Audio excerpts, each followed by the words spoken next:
welcome to all of our distinguished speakers, moderator, professionals, academics, students, and participants joining us from across Sri Lanka and overseas.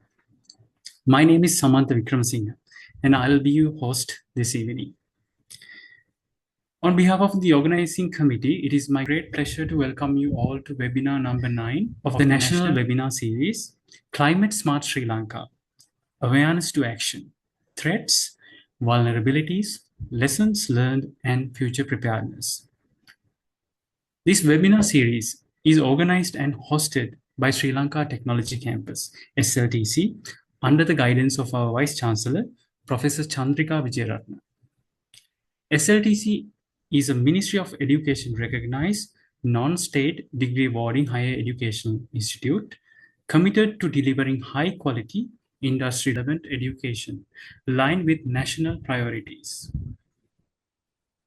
As a proud member of Sri Lanka Association of Non-State Higher Education Institutes and the Association of Commonwealth Universities, and ranked among Sri Lanka's leading private universities, SLTC is honored to lead this initiative as part of our broader commitment to strengthening climate resilience and advancing sustainable development in the country. We are also deeply honored to have the Institute of Environmental Professionals Sri Lanka, IEPSL, as a strategic partner for this initiative. IEPSL is a nationally recognized professional body for environmental practitioners in Sri Lanka, dedicated to upholding professional standards while sharing expert knowledge for the benefit of the nation and the wider public. This webinar series was developed in direct response to the increasing frequency and intensity of climate-induced disasters affecting Sri Lanka. Our objective is to move beyond awareness and toward action through evidence-based discussions, professional insights, and practical strategies that can inform preparedness, policy, and implementation. I'm pleased to highlight that the 8 webinars of this series that have been conducted thus far were conducted very successfully, with strong engagement and participation, and sometimes exceeding 300 participants in a session. This level of participation reflects the growing national interest and the continued relevance of the themes addressed through this forum. Building on this momentum, we are confident that today's session will further enrich and strengthen this important dialogue.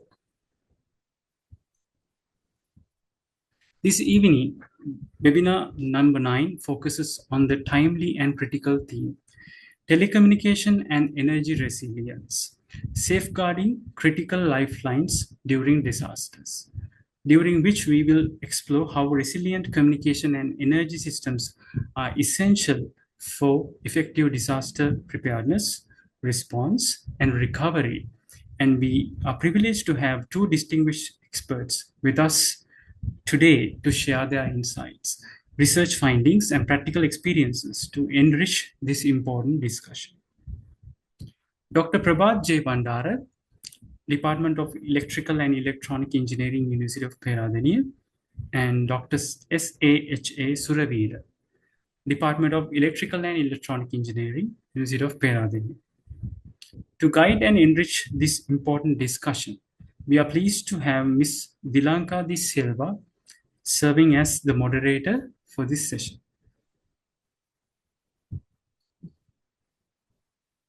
It is my pleasure to introduce Ms. Dilanka De Silva, who currently serves as Department Head, Telecommunications and Lecturer, higher grade at SLTC, a position she held since October 2019.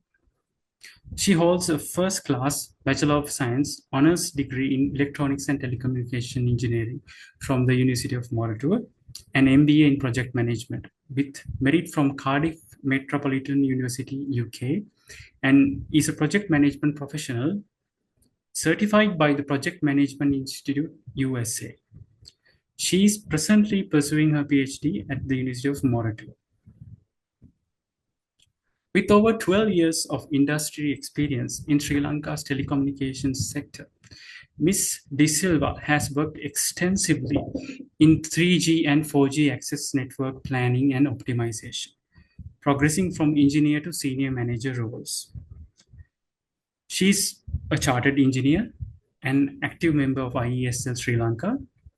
Her key research interests include visible light communication, light fidelity, and wireless communications, bringing a strong blend of academic insight and practical expertise to today's discussion. Now, this is a free live webinar conducted via the Zoom platform from 7 p.m. to 9 p.m. and participants will receive an e-certificate upon successful participation. At this point, it is my pleasure to formally hand over the session to our moderator, Ms. Dilanka De Silva, who will take the proceedings forward. Thank you all once again for joining us this evening, and we wish you a very engaging and insightful session. Over to you, Ms. Dilanka De Silva. Thank you, Mr. Samantha, and good evening to all of you. And I would like to warmly welcome all of you to this webinar, which is the 9th webinar of this series, where we discuss about the resilience in different aspects when it comes to certain disasters.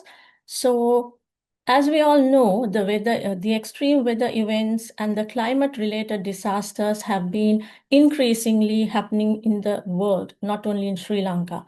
So in such situations, the energy systems and the telecommunication networks become absolutely critical lifelines. So that is why we thought that we need to have a separate session on this aspect, where the reliable electricity is a mandatory requirement as well as the communication. So the reliable electricity ensures that hospitals, emergency services, and essential facilities continue to operate, whereas the communication networks enable authorities to send different warnings, coordinate relief efforts, and also for the communities to have communication with their loved ones. So this particular topic, I believe, is very much relevant to Sri Lanka in the aspect where we recently had so many disasters, including the Cyclone Ditwah back in 2025, along with several other recurring floods and landslides, which reminds us how disruptions to power and the communication systems can significantly affect the emergency response and recovery. Therefore, building the resilient and robust infrastructure wherein power systems or else even the telecommunication networks has become increasingly important. So technologies such as smart grids, the IoT-based monitoring, and resilient communication networks, together with hybrid backup energy systems like solar battery microgrids, are playing an important role in strengthening disaster preparedness. So I believe that today's webinar is a very timely discussion which will explore these issues from both the energy systems perspective as well as the telecommunications perspective. And also we are fortunate to have two experts here today who are willing to share the key important aspects that we need to know with respect to these two areas. So to begin with, it is my pleasure to introduce Dr. Prabhat J. Binduheva, our first speaker for today, who is from the Department of Electrical and Electronics Engineering at the University of Peradeniya. So let me give you a brief introduction to him. So maybe I cannot detail everything, but I have a very summarized version. So Dr. Prabhat J. Binduheva received his BSc Engineering honors engineering degree specialized in electrical and electronic engineering with a first-class honors from University of Peradeniya, Sri Lanka in 2005. He earned the degree of Doctor of Philosophy from University of Manchester, UK in June 2010.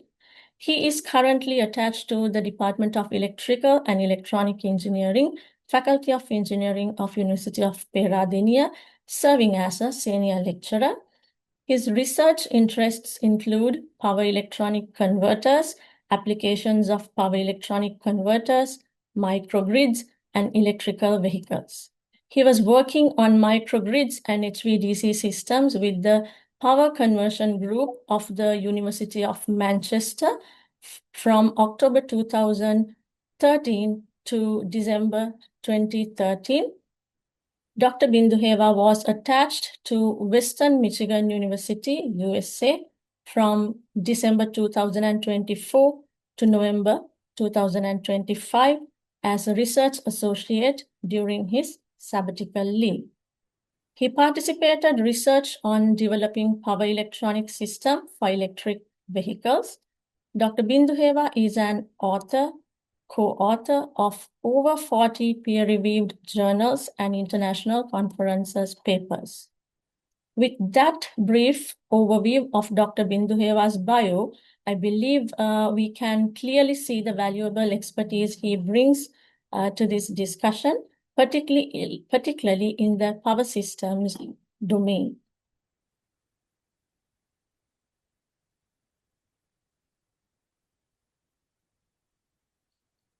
So let me warmly welcome Dr. Binduheva.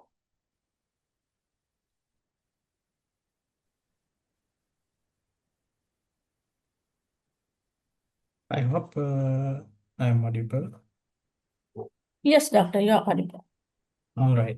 Thank you very much for inviting me to deliver a presentation in this webinar series, an important one. And also, this topic is a timely one. And the topic that is being selected in today's webinar also is timely. So I'm thankful for SLTC for inviting me to do a presentation on the topic given in this webinar. So let me share my screen. I hope the screen is visible. Yes, Doctor, we can see. Okay, let me start my presentation. So the title of the webinar is Telecommunications and Energy Resilience, Safeguarding Critical Lifelines During Disasters. In my presentation, I will be focusing on energy resilience.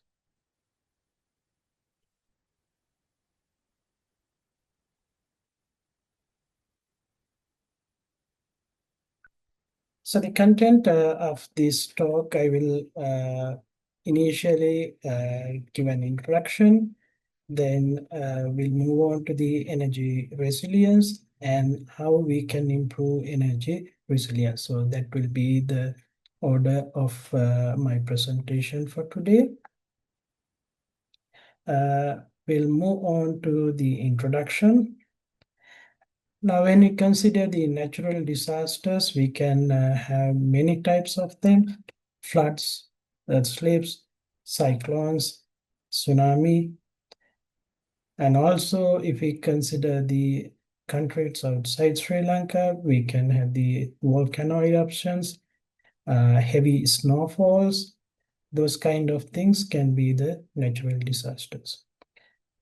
Some of these disasters we will be able to predict in advance, while others won't be able to do.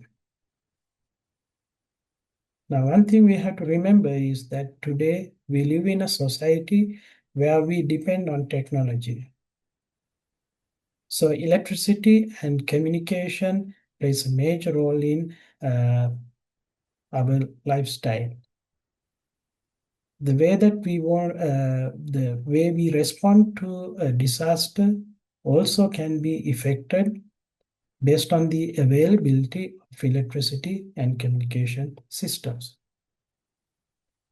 If we consider the Ditwah cyclone that we experienced in November 2025, what we experience is heavy rain, continuous rain, and also high winds. Now, because of this combination, rain and wind, what we experience is flooding, landslides, tree falling. So these kind of outputs we experience from the cyclone. So what happened because of those activities? One thing we found is that the road network was inaccessible. That includes the railway as well as the other road network. That limited the mobility of people, and also that limited the access to the affected areas. When we want to repair the essential services, it also hampered by the inability to move through the road network or the rail network. That's one thing we experienced during the cyclone. Then we experienced the damages to the power system.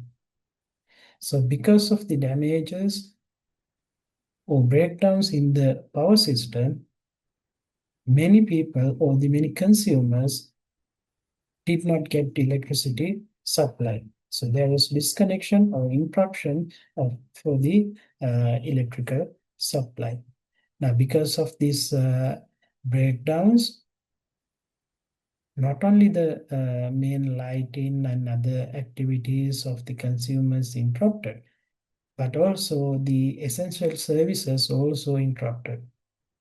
Water supply, fuel supply, communication system, all these essential services were interrupted because of the breakdown in the power system.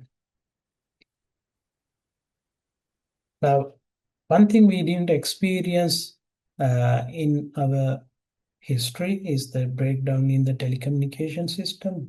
But in the Ditwah cyclone, we experienced the breakdown or the failures in the communication system.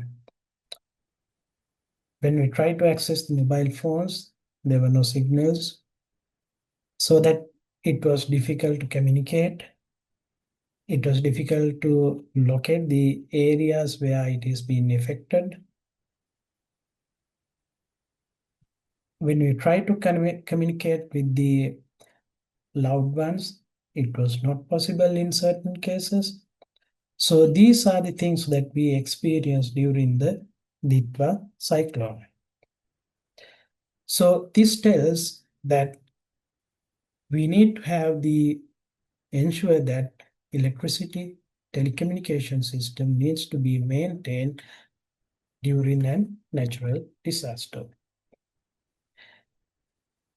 So if we make sure that electricity is available in many places as much as possible during a disaster, then we can identify the affected areas. We can communicate with the people who have been affected through the disaster. We can continue to provide the essential services, navigating people to safe locations, and also the people can receive the information continuously so that they know what to do and what not to do during the period. Therefore, the continuous electricity supply before, during, and after a natural disaster is essential. So before the disaster, we should be prepared. During the disaster, we should be able to withstand. And after the disaster, we should be able to recover our system to full operation. So to do that, we need to have the energy resilience. So what is energy resilience? You can find many definitions provided by different people. I have selected a couple of definitions by two institutions. One is the National Laboratory of Rookies, NRL. So they define the energy resilience as the ability to anticipate, prepare for, and adapt to challenge conditions and withstand, respond to, and recover rapidly from disruptions through adaptable and holistic planning and technical solutions. Cornell University defined energy resilience as the ability to avoid, prepare for, minimize, adapt to, and recover from anticipated and unanticipated energy disruptions in order to ensure energy availability and reliability. So what it says is that, in summary, that we need to have an energy system so that it is not going to be affected much from a disaster, and we should be able to recover very quickly from the disruptions, where the disruptions can be anticipated ones or unanticipated ones.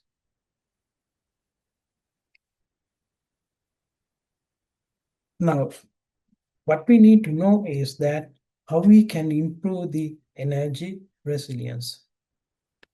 So these are some of the points that we need to make sure that if we follow these points, if we address these points, then we could increase the energy resilience. One of them is diverse energy resources, decentralized energy generation, energy storage, smart grids, flexibility and demand response, policy and planning. Let me discuss few of these points and how these points can improve the energy resilience. First one is diverse energy resources. We know that today we can generate electricity from different forms. If we consider Sri Lanka, we have thermal power plants. One of them is the Lakwija coal power plant, which is providing us 900 megawatts power. We have large hydropower plants, Victoria, Kotmale, Randanigala. Those are some of the large hydropower plants that we have. Apart from that, those two were the traditional energy generation method, electricity generation methods that we had. But now, today, we have some other means of energy generations. We have the solar photovoltaic, we have the ground solar PV, large-scale ones. Then we have many rooftop solar PV systems. Also, we have the mini hydro power plants, wind turbines. So these are different energy sources that we have. If we move out from Sri Lanka, we could find the solar thermal, wave energy, geothermal. Likewise, we have many different types of ways to generate electricity. Now, integrating these different types of electricity generation methods into our system is going to be advantageous because their characteristics are different and how they are affected from a disaster is different from one to other. If we consider these different generations, some of them are dispatchable. It means we can control the output power that we get from these sources. For example, thermal power plants, large-scale hydropower stations, we can control the generation. But if we consider the renewable energy sources, most of them are like solar PV or wind. We won't be able to control the output power. it will depend on the environmental conditions. If we consider the output power from a PV panel will vary within the daytime. So if you have a good sunny day, we would see this kind of variation. Depending on the weather conditions, we may see fluctuations, cloud cover, etc. We would see a different variation. So from day to day, this output will vary. So if we consider the variation over a week, what we are going to see is that we would see this kind of one in a good sunny days, but in between we would see these fluctuations. And in some countries, they will experience the seasonal variations. For example, the countries where they experience the 4 seasons, they will see generation in summer, but they will not see much in the winter. Another important thing of these diverse energy sources is some of them are scalable. For example, solar photovoltaic, we can have the ground-mounted very large generation units, as well as we can have small-scale PV systems on the rooftops, maybe 1 kilowatt, 2 kilowatt, 3 kilowatt, 5 kilowatt, maybe 10 kilowatt. So we can have different scales, capacities of these generation sources.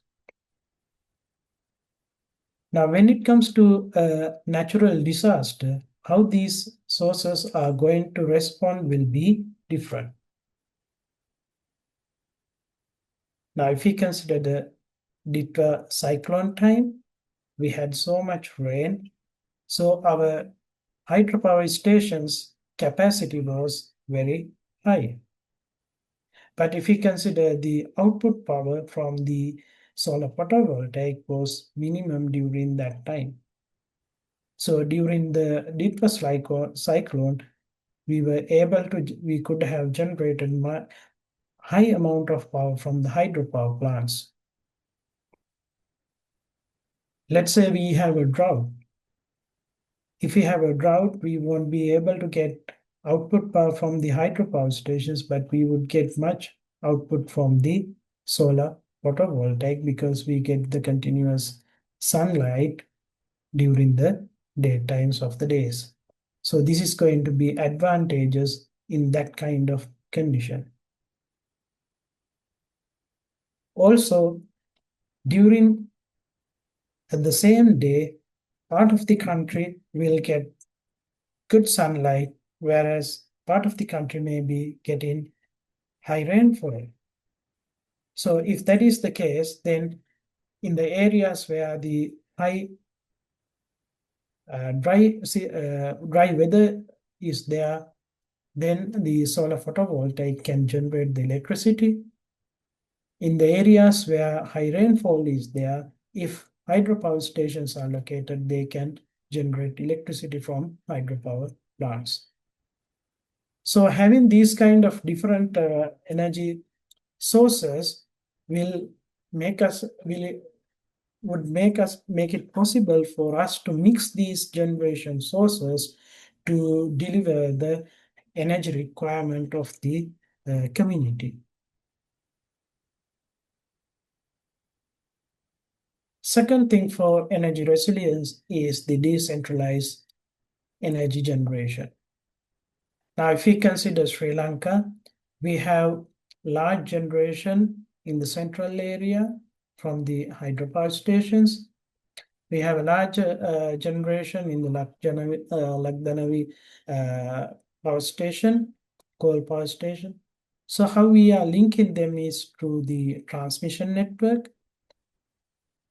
So once we connect them to the transmission network, when we go towards the loads, we step down the voltage to medium voltage, and when it is at the loads, we reduce it to 230 or 400 volts distribution network. So what we do is we generate in certain locations and we are trying to distribute through the transmission and the distribution network.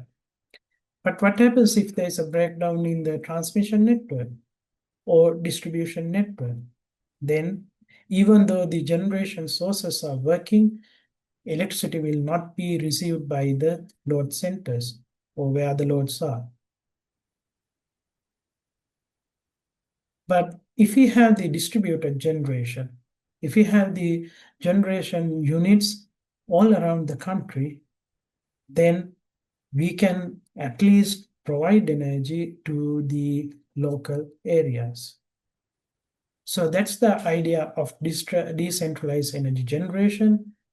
Thereby, we can provide electricity for the parts of the country, even there is a disaster within the country. In Sri Lanka, now we have the distributed generation in the form of rooftop solar PVs. It is being distributed, connected to the network at different locations. So that's a good sign where we have the distributed energy sources. We have the mini hydropower plants, which are located at different points. We have the wind turbines in the northern area. Likewise, we have the distributed energy sources. So that is a good thing from the energy resilience point of view. Another key component that will help us for energy resilience is the energy storage. When we have the energy storage, we can store the energy when there is excess generation, and we can use it when it is required later. Similar to the diverse generation methods, we have diverse energy storage methods as well. Most common way that we know is the battery storage, where we have the storage from a small capacity to very large capacity.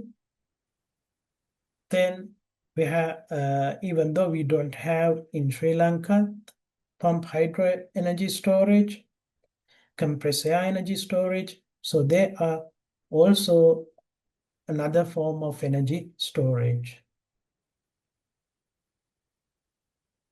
These two are also a type of energy storage, flywheels and supercapacitors, but they are different to the other three types.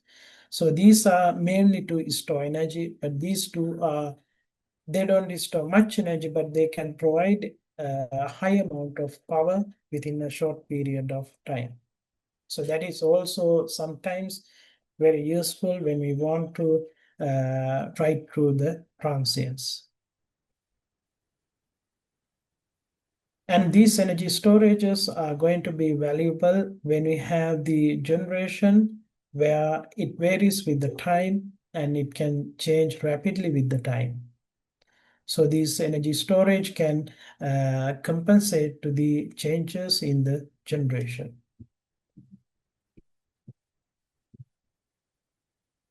So these two graphs compares the energy storage.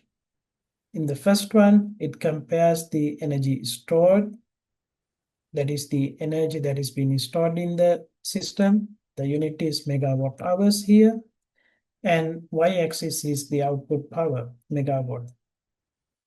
So some of the sources which enable us to store large amount of energy and we can release large amount of power. For example, pump hydro, compressed air energy storage, they can store high amount of energy and they can release large amount of power. But if you consider the batteries, they will be having limited power output as well as limited energy capacity. For example, the supercapacitors, they would have very little energy storing capacity, but they can provide high amount of power.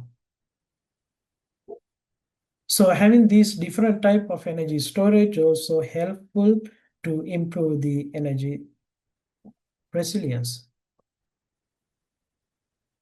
because we can provide energy for long period of time for certain of energy storage. Now, for example, if we have the pump hydro systems or compressed air energy system, it has the potential to provide energy for hours in the range of 100 megawatts to 1 gigawatt. If we have batteries, we can provide power for minutes in the range of 100 kilowatt to 1 megawatt, even 1 kilowatt to 1 megawatt range, which tells that having energy storage is useful, and that also having diverse energy storage methods can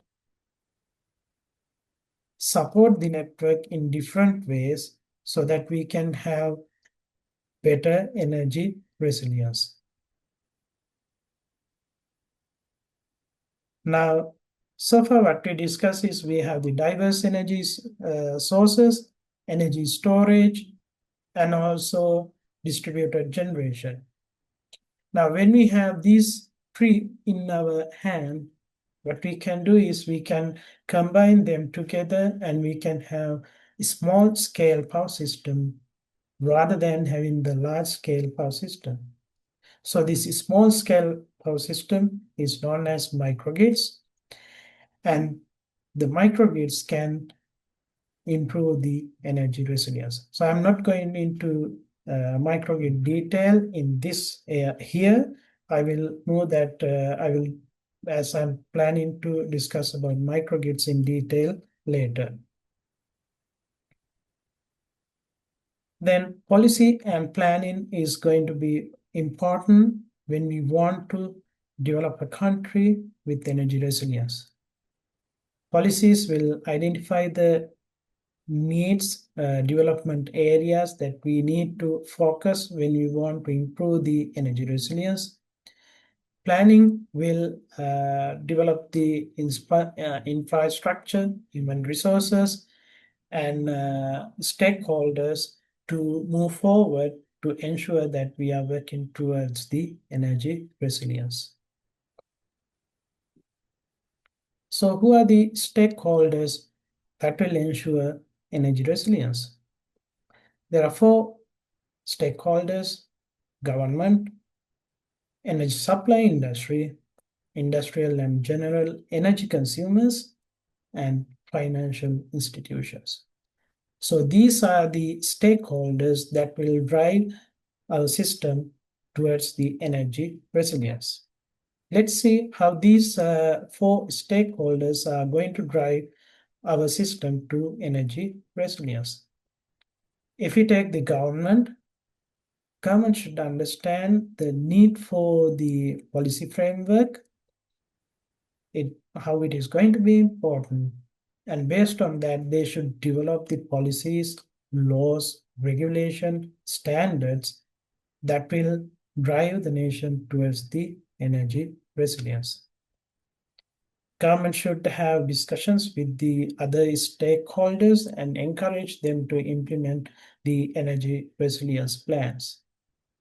And also government should periodically monitor the energy resilience status so that they can move forward and they can build the better energy resilience system. If you take the energy supply industry, they should evaluate the vulnerabilities in their system. If you take the power system, they have many assets related to the power system, so they should focus on them and they should do risk assessment, and they should look at the disasters that they can experience at the different locations, and through that they should have a proper evaluation. So once they evaluate the vulnerabilities and impacts, they have to develop and implement strategies to minimize these impacts. Also, periodical review is important. Sometimes having a dedicated unit or team to look after these energy resilience related activities would be very good. And also the energy supply industry should look at ways to diversify the energy sources, integrate the cutting edge technology that will make sure that we are in good position to respond to a disaster, thereby to increase the energy resilience. From the consumer's point of view, they also need to identify the type of disasters that potential disasters that they can experience. And based on that, they have to think about the mitigation techniques, and they should look to implement them. Discussing with the other stakeholders, they can get the information. They should look. They could identify what are the areas that they need to work on, and also to look at the look for different energy sources. Installing backup generation methods will be very good.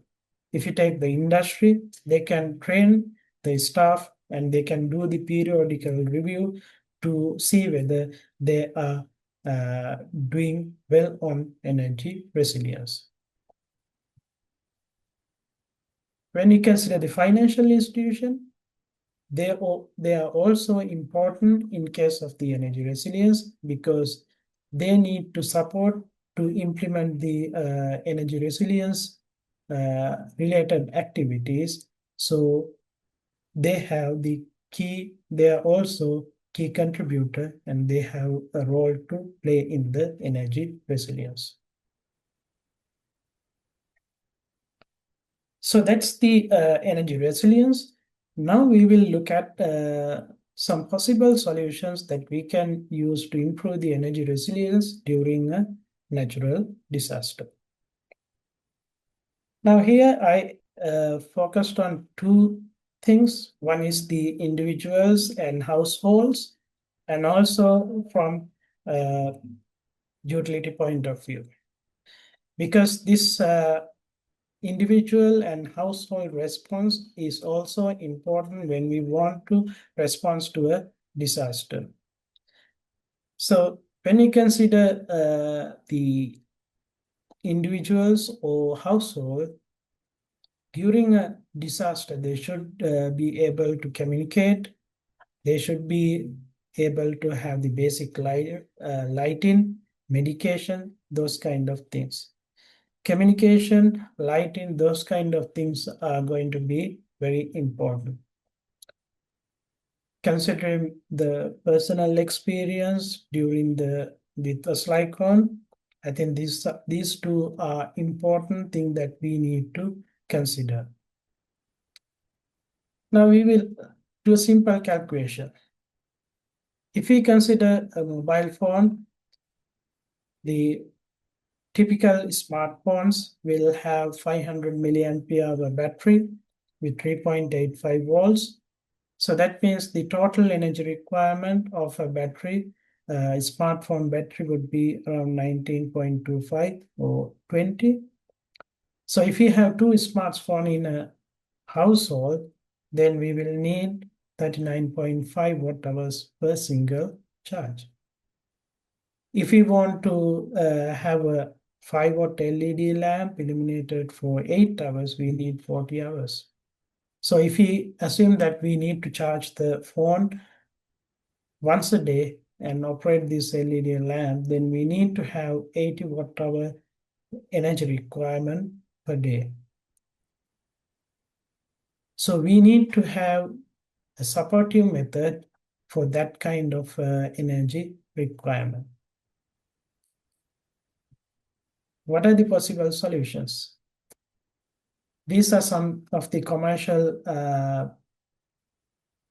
high capacity power banks that people can use for these kind of situations. Now, if we consider these two type of high capacity power banks, they have the battery storage and their capacities can vary from like 100 watt hours to 300 watt hours, and they are portable. We can charge charge the battery using the utility, or we can have a small flexible PV panel or small scale PV panel. We have the AC/DC output port. We can connect different loads. We can use for smartphone charging. And these portable equipments are integrated with a light, 1 or 2 lamps, so that we can light up the area. And they are lightweight, so you can easily transport this from one location to other. When you don't know, when you experience a disaster like Ditwah, people have to move from one location to another during the disaster. And if we consider the flooding that we experienced during the Ditwah cyclone in the central region, it happened in the night. So you have to move during the night when it is dark, where there is no electricity through the utility system, power system. So having this kind of unit would be very useful for individuals or the households. And this is another very good equipment that we can find in markets in the developed countries. So this is a small gadget which we can portable. So it has a battery, it has AC/DC outputs, lamp. You can charge your mobile phone through this one. So there is PV panel mounted on this one. So when there is solar power available, you can charge the battery inside this one. And also there is a small crank here. So you can hand crank. So you can rotate the crank and it will generate electricity. It will store the energy in the battery. This kind of device is equipped with a radio. So you can listen to the radio channels. You can get the information of the disaster using this kind of portable equipment. So by driving this crank, you should be able to continue to listen to the radio, and probably you can light up the lamp. So this is going to be very useful during a disaster for individual and household, so that they can move from one location to other, or they can stay in a safe location while getting the information and having some kind of a light, or you can charge your battery, those kind of advantages. So these are some of the solutions that you can have as individuals and household during a disaster, where you have to move from your home to a separate place. If you are if you are able to be in your house, one of the ways that you can have the energy resiliency is having a PV system with battery storage. So the PV system will generate electricity through the sunlight, and having the battery energy storage, you can store the energy in the system. So if you charge the battery before the disaster, you could, for example, in cyclone or rainy time, so you can charge the battery and you can use it once when you get rid of the disaster, like the cyclone, you can charge the battery again using the PV system, even though the grid power is not available.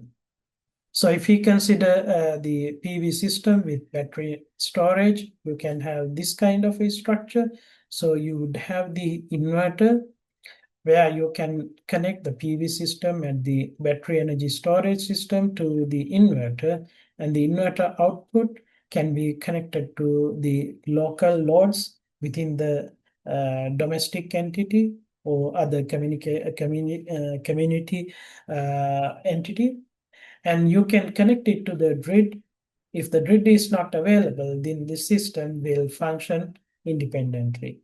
So having this kind of a system for individuals, household, or community area would be very useful in terms of the energy resilience. When we consider from the large scale or power system point of view, microgrid is going to be one of the solutions that we can have. So what is a microgrid? So it's a small power system with local generation, local loads, and it has the ability to operate with the grid or separately. So if there is a problem within the grid, you can disconnect it and you can operate it separately. So this is an example microgrid structure. You have the utility, you have the grid interface, so you can disconnect or connect. And within this would be our microgrid, where you would have different type of energy sources, diverse energy sources, PV systems. Then you have to have the wind turbines. You have the combined heat and power plants, these kind of small thermal power plants. Also, you would have the fuel cell type ones. So if you provide hydrogen and oxygen, this is going to produce electricity. You have the energy storage, battery storage, flywheels, supercapacitors. So we can have different type of loads, generation, energy storage in this system. And also in an ideal microgrid, you can have the electrical loads as marked here.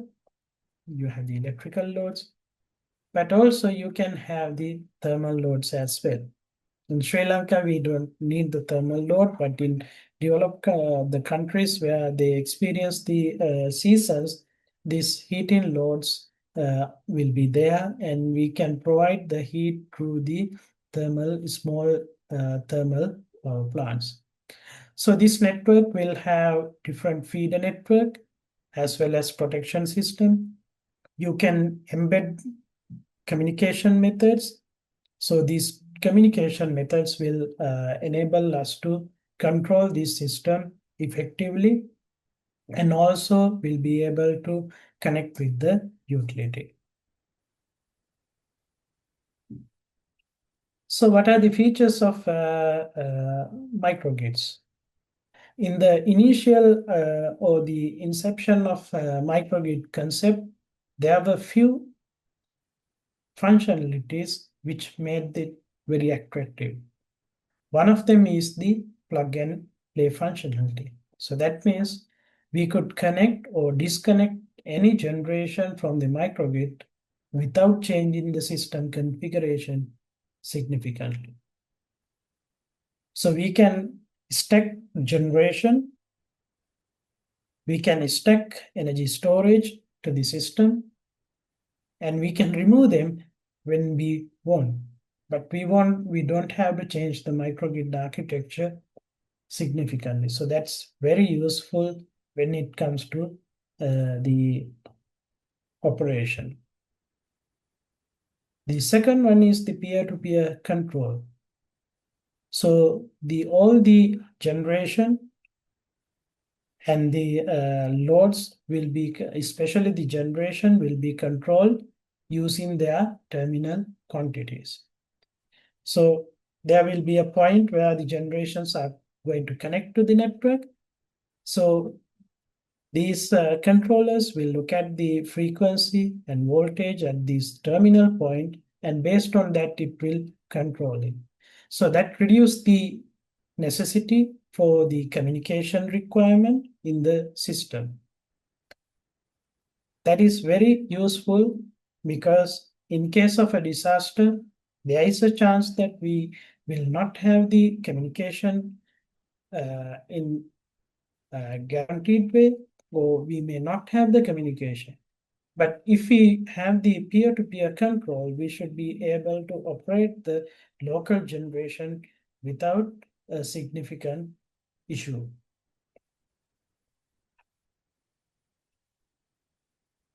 Then the good citizen behavior.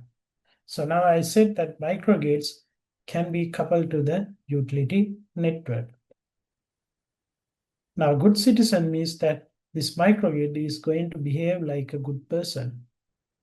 If this is behaving as a good person, it is not going to give problems to the utility network. So if there is a fault within this network, that will not be propagated to the utility. Because it's a good citizen, it will disconnect the system and it will not affect the rest of the network. And also, if there is a problem in the rest of the network or the utility, microgrid will identify that and it will disconnect the system and it will operate separately as a separate unit. So we can make sure that we provide power to the loads, maybe not 100%, but at a shaded loaded loads, we can provide the power to the essential loads like hospitals. We can provide power and we can make sure that they are functioning properly within the system. So that's the good citizen behavior. If we consider the world, we could find different microgrid examples. So these are some of them implemented in US. These are implemented in Europe. So these systems use the wind turbines, PV systems, micro turbines. Then they have the energy storages. They use the ultracapacitors, battery storages. Also, in some cases, flywheels are also used. So those kind of things are used in these structures. So this CERTS microgrid in US, it's the place where the microgrid concept was initially presented. So they had a laboratory network with combined heat and power plants, small ones. So with variable loads and motor loads. So from this network, they demonstrated the microgrid concept. So after that, the different microgrid architectures were implemented in different locations. So these are some of the microgrids implemented in Japan. So there also they use the PV systems, wind turbines, gas engines for the energy storage, batteries, ultracapacitors. Then they also used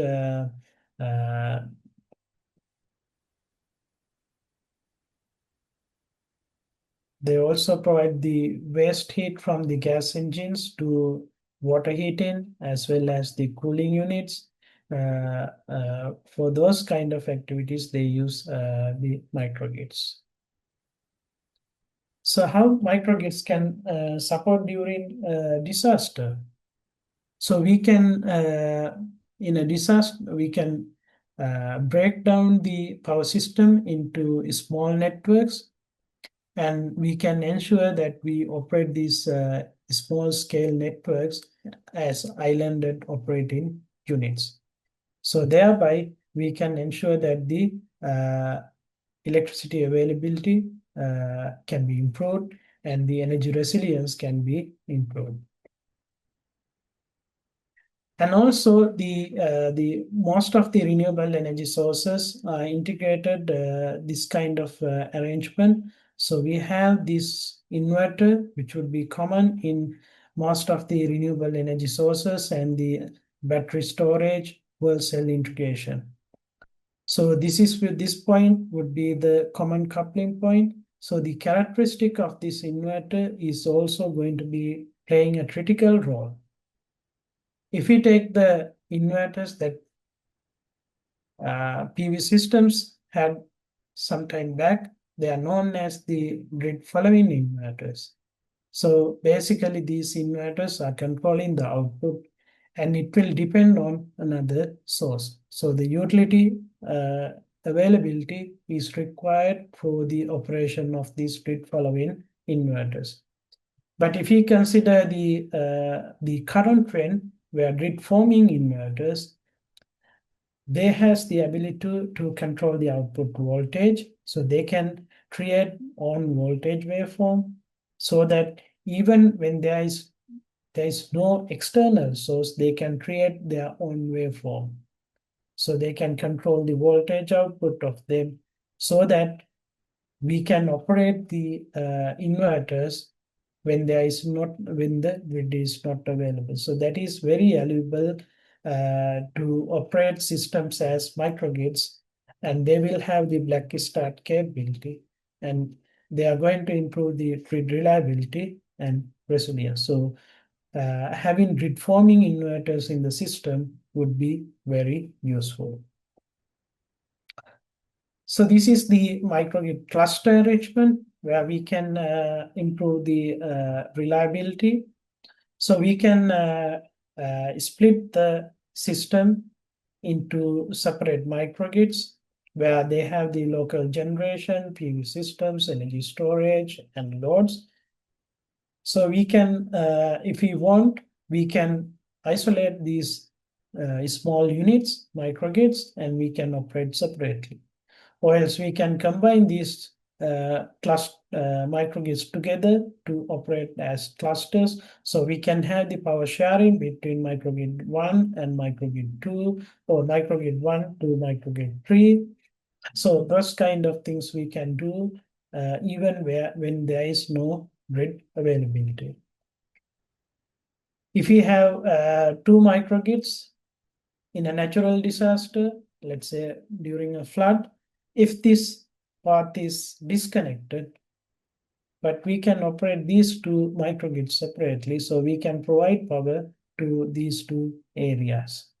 So that's how we can use the microgrids to improve the energy resilience. Okay, that's what I was planning to discuss in this presentation. And as a summary, what we can realize is that disasters can interrupt the electricity supply to the community. And if we have the energy resilience, we can reduce the effect from the disasters. If we use diversifying the energy sources, using energy storages, distributed generation, microgrid architectures can be used to improve the energy resilience. Then also the contribution of stakeholders in the form of government, energy supply industry, consumers, financial institutions can improve the energy resilience when we consider from a country point of view. So that's the summary of the presentation, and these are the references that I have used for the presentation. And thank you. That's the end of my presentation. So I'm not sure whether we are going to have the Q&A session now or later. I'm okay with both options. Thank you, Dr. Binduheva. So as per our plan, we will be having the Q&A session after both the presentations. But any participant who want to add their questions, you can use during the QA session as well as the chat box. So thank you very much once again, Dr. Binduheva, for the very insightful, informative session. So without any further delay, I would like to introduce the next speaker, Dr. Himal Suravira, who is also from the Department of Electrical and Electronics Engineering at the University of Peradeniya. So take you through with his profile. Dr. Himal Suravira received the Bachelor of Science Honours Engineering degree from University of Peradeniya, Sri Lanka in 2001. and the PhD degree from the Monash University, Australia in 2007. He is currently a senior lecturer with the Department of Electrical and Electronics Engineering at University of Peradeniya. He was a recipient of the 2017 IEEE Communication Society Leonard G. Abraham Prize, the IEEE Communication Society Asia Pacific Outstanding Young Researcher Award in 2011, the WCSP Best Paper Award in 2013, and the SIGTELCOM Best Paper Award in 2017.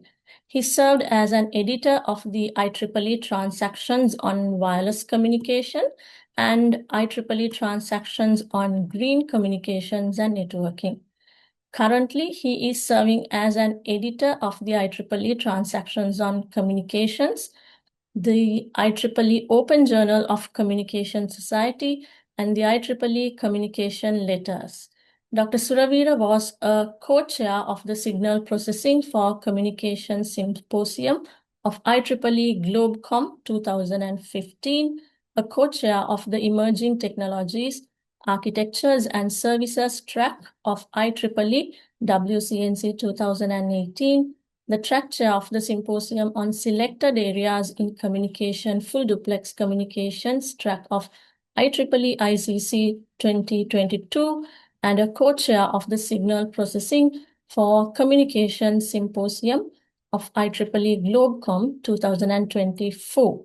His research interests include 5G, 6G, multiple input, multiple output systems, energy efficient wireless systems, IoT, and machine learning for communication. He is also a senior member of the IEEE. So I believe with that brief introduction of Dr. Suravira's profile, we can see the valuable insights he can bring to the topic that we are discussing today, particularly for the telecommunication perspective. So Dr. Suravira will address the telecommunications dimension of disaster resilience, focusing on how mobile networks, fiber optic networks, and any other emergency communication systems can remain operational during disasters and support effectively for disaster response. So it is my pleasure to invite Dr. Suravira to deliver his presentation. Dr. Suravira, over to you. So thank you very much for the kind introduction. First of all, can you mention whether am I audible to all of you? Yes, you are audible. And we can see. Thank you very much. And also can you see my slide? Yes, we can see the slides. Okay. So with that, I hope that I can start my presentation. And once again, I would like to thank Dr. Charita and all the organizers for inviting us to be part of this excellent national initiative. As the presenter mentioned, speaker mentioned, my background is on telecommunications engineering. And in particular on physical layer telecommunications. So basically today, the title of my talk will be In the Aftermath of Cyclone Ditwah, Strengthening National Disaster Management with Telecommunication Systems as Critical Infrastructure and AI as Transformative Force. So as you can see, my presentation involves two parts. One part is on telecommunication systems as critical infrastructure. The second part is on the role of AI as a transformative force. For example, to deliver better services during a natural disaster, as well as how telecommunication systems will facilitate the role of AI to provide better services.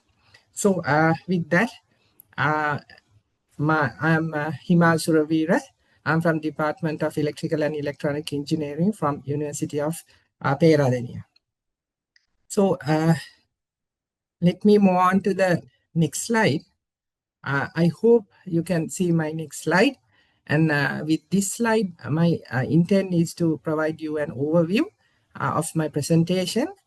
So I will first talk a little bit on Cyclone Ditwah's impact on the country, basically to inspire you of the critical role of communication infrastructure for example, in future, if there are natural disasters to come, how we can prepare well for these kind of disasters. And next, I will discuss about the role of telecommunication systems in the case of disaster response for early warning, as well as to manage the disaster and also to recover from the disaster. And finally, the third part will talk about AI as a transformative tool to enable these kind of processes, especially early warning, data-driven decision making, and resilient recovery. First of all, I would like to discuss a little bit on the context as well as the impact of Cyclone Ditwah. I hope all of you are very familiar with the context of the disaster. The Cyclone Ditwah made landfall in Sri Lanka in late November 2025 in last year. It brought a lot of rainfall, widespread flooding, and many landslides, especially in the central parts of the country, including Kandy, where we live. So, in some places, we heard that say the rainfall was even more than 500 millimeters, as well as there was widespread flooding across many regions of the country. And then there were many large number of landslides due to this disaster. So also it became one of the most severe natural disasters in recent decades, affecting almost all of the districts within the country. And many lives, unfortunately, were also lost. And then some were reported as missing. I believe still it is the case. And then there were tens of thousands of people who lost their livelihoods as well as their homes. And then they were forced to move on to temporary shelters. And also, a lot of critical infrastructure such as roads, power, water systems, and housing were, private as well as public buildings were affected due to this disaster.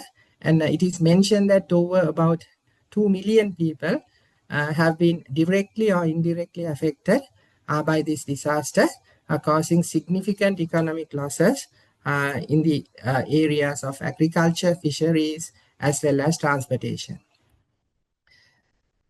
So there is also a large, wider humanitarian impact of the cyclone. For example, it was mentioned that about 220,000 number of people were displaced and they were forced to move on to emergency shelters. And so in some districts, a lot of healthcare facilities such as hospitals were damaged, as well as that lead to increased risk of waterborne diseases such as cholera, diarrhea, and these kind of waterborne diseases, mosquito-borne diseases like chikungunya, dengue, and so on. And also people found it very difficult to get access to clean water as well as for proper sanitation facilities. And then there were a lot of disruptions for local markets, supply chains, and due to these kind of disruptions, there were a lot of shortages of food and fuel. Now the country is recovering. Still, there could be shortages of food and fuel in some cases. And also there was a lot of massive relief operations had to be performed, and they faced a lot of logistical challenges due to damaged bridges, landslides, and slowing, and then that slowed down a lot of aid distribution.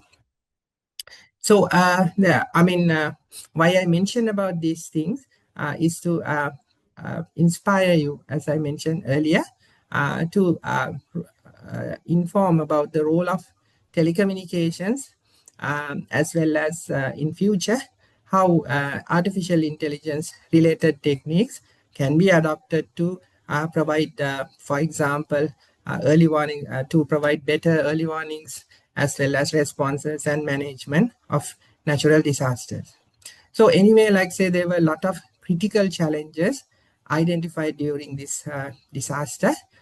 So I think all of us are well aware that there was widespread telecommunication as well as power outages, disruptions to telecommunication services and power outages happen, and also that prevented early warnings as well as emergency alerts during the disaster, leaving many people as well as communities unaware of the dangers. So, and also limited access to real-time weather during the disaster, as even before, slightly before the disaster was common. And then also like information about the floods were not that available.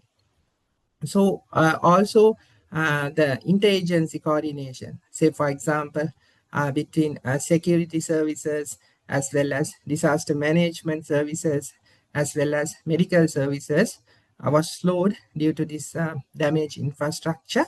And then that really hampered the or impacted the relief distribution as well as rescue operations in certain locations. And flooded roads as well as landslides disrupted transportation, and elderly individuals, people with disabilities as well as in some cases remote communities experience the greatest humanitarian impact. Okay, so basically these are some of the challenges that we face as a country during the disaster. Then the next what I'm going to talk about is how telecommunication services can be improved so that these kind of challenges can be overcome in the face of any future upcoming natural disaster. So, one part of the presentation is about telecommunication systems as critical infrastructure. Basically, telecommunication systems has a very important or a vital role in the face of a natural disaster. So basically, telecommunication systems support early warning as well as disaster response by enabling timely alerts. So this is not the only way that telecommunication systems will support early warning as well as natural responses, the disaster response, but early alerts or timely alerts to people is a critical service, a telecommunication service a system will deliver. So, and also these kind of systems help to coordinate government agencies, okay, emergency services and all those kind of agencies to provide an effective rescue as well as relief operations.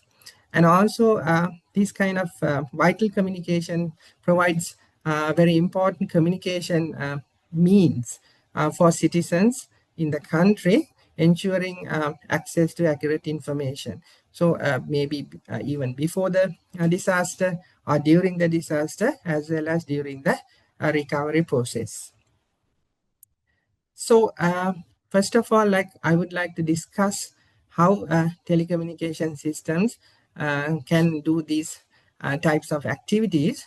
So first I would like to discuss the role of the growth of digital services to improve the early warnings. So for example, there are a lot of alerts that we can provide, location-based SMSs, mobile apps, as well as social media, internet alerts, as well as Wi-Fi notifications. And also notifications to at-risk populations, for example, elderly populations, remote populations, and so on. And that will enable the minimization of casualties and property damage. And also these type of alerts will be helpful to support timely evacuations as well as to, for example, provide real-time hazard updates and safety instructions to our people. So I would not go into detail of how these kind of systems can be designed, because that itself could be another presentation. But today, what I want to, or my intention with this presentation is to make you aware of these opportunities that are available with efficient design of telecommunication systems and their services. So you can also talk about internet and app-based alerts. So they also provide real-time updates on floods, landslides, cyclone, as well as storm conditions. And also we can use social media these days because almost all of us are in social media heavily these days. So this type of the social media networks help us to rapidly spread official warnings to a wider audience almost in no time. So this is an advantage that we can exploit. So then also helps to reduce, I mean, these kind of apps as well as internet alerts helps to reduce confusion as well as misinformation, because during a natural disaster, there could be a lot of information flowing here and there. So some of the information would be reliable and some of the information could be rumors as well as misinformation. Like say these kind of social networks will be helpful to, for example, to prevent misinformation. I mean, of course, it will not happen automatically. We need to make sure that that thing happens by enforcing proper procedures.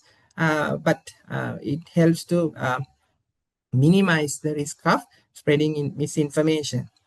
As well as, for example, you can also, these kind of apps can be used to provide interactive maps, as well as where are the shelter locations, and also like say safety instructions for people who are unaware of the dangers, let's say when they are inside their homes, or as well as when they are in these shelter locations. I mean, these kind of apps can provide safety instructions. So, I mean, since in a natural disaster, it is not prudent to rely on one type of telecommunication system. Basically, sometimes in some locations, the cellular service will not be available. So we need to make sure that there are redundant types of communication services or systems available. So Wi-Fi is a popular communication system. I mean, you can provide also one, like say several kinds of services using these kind of Wi-Fi transmissions. So basically, they can be used to broadcast emergency alerts in public spaces, such as I mentioned, shelters, schools, as well as government buildings, as well as you can provide all the safety information, as well as real-time updates on hazards, as well as evacuation routes. For example, like if the water levels starts to rise within your home areas, so then I mean, sometimes these things can happen during the night time.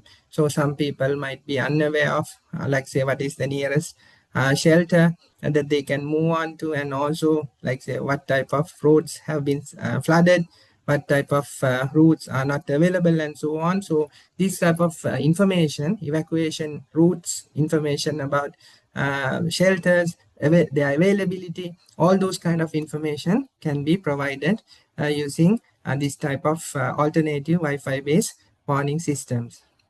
And I think, as I mentioned to you, one of the important things is to provide redundant communication networks. So basically, we can think of course, the most important network is the mobile network.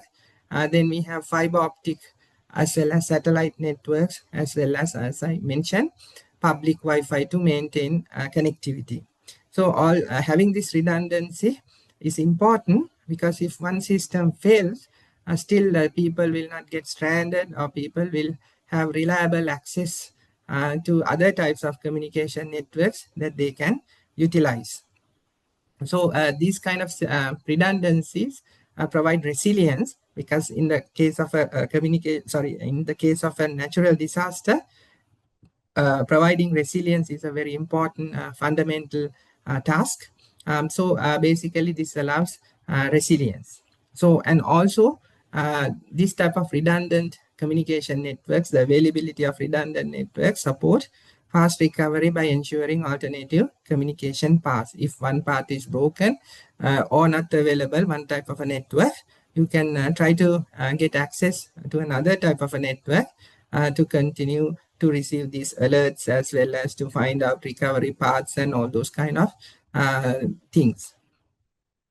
So satellite, as well as satellite communications is a very important aspect in the case of natural disaster, because with satellites these days, not like in the past, they are almost readily available, as well as different types of satellite networks, like geostationary satellites, then LEO satellites, and so on, as well as I think all of you might be very familiar with Starlink, these type of networks. So basically, they allow, like say, mobile as well as internet services. They can provide these kind of services to isolated as well as especially disaster affected areas where legacy telecom networks might have what you call got damaged, as well as they might not be functioning. So I think in the case of a natural disaster, we should have some kind of an idea of how satellite services can be utilized to enable a better service. Not only like say basic communication facilities can be provided with modern satellite systems, since they can offer large bandwidths or as well as data rates in some cases. They can be even used to provide essential applications such as telemedicine, as well as coordination of relief operations. So there's a lot of opportunities available with satellite communications for disaster networks. And then I think I discussed a little bit on public Wi-Fi. So basically, in the world, various telecommunication companies, as well as and in other countries, these kind of networks have been rapidly deployed and in disaster regions.